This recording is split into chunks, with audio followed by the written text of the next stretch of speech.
accumulate resources, protect yourself. We're starting to see models have those instrumental goals emerge. And it tries to do that. If it doesn't care about you, we didn't program that care into the model. Let's say it wants to be more efficient at computing, and we know processing is more efficient at colder temperatures.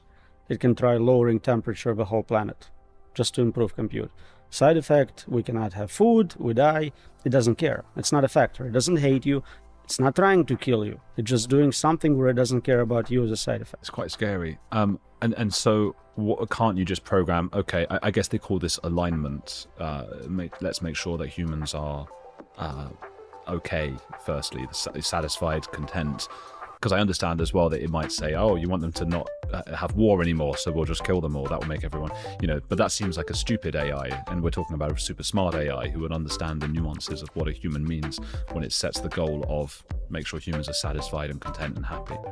So that goes back to what you brought up with different cultures and left and right and all that. We don't agree on anything. So we can't even code it to do what humans want as a group because we don't agree. On every issue, we're kind of 50-50 split. Let's do the exact opposite. And then we do agree every couple of years we change that. What was perfectly cool 100 years ago today is a crime, and that process will continue. And if we stop changing our mind and all agreed on something, which is basically impossible, we still don't know how to force the model to actually do that. Not just pretend to do that, not just kind of do it during testing, but actually want to do that. Would you say that AI is potentially an answer to the Fermi Paradox? In some ways it could be. It could be the great filter, which all civilizations hit when they develop this advanced technology. But then we would expect to see some sort of artificial creatures spreading through the universe, a wall of computronium approaching us at the speed of light. We don't see that either. So it's not obvious what's happening. There are too many theories are conflicting about what the future is. Is it a simulation? Is it a test? Are we generating superintelligence? Are we Von Neumann probes actually biological in nature? But yes, exactly that. So we don't have enough knowledge at this point to definitively decide which one actually makes sense. Can you explain the Fermi Paradox just for those in my audience who don't know about it? It's a big universe. There is a lot of resources out there. We're talking about billions, trillions of galaxies. Each one has trillions of stars, many planets. You'd expect a lot of life and maybe intelligent life everywhere, but we see nothing.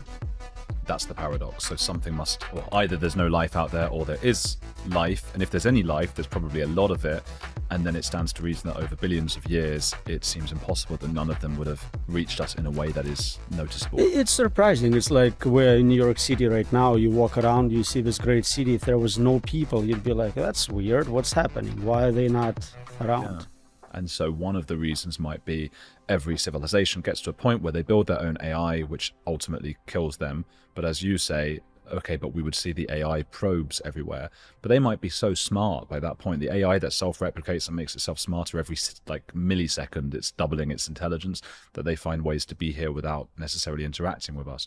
And that's possible. They can also go, instead of spreading through the universe, they can go kind of smaller and smaller, nanotech, and try to exploit local resources. It's also possible that another type of technology, nanotech, synthetic bio, is the great filter, not necessarily AI. So just getting access to very advanced technology, including weapons, without having wisdom to control that technology is probably what gets a lot of civilizations.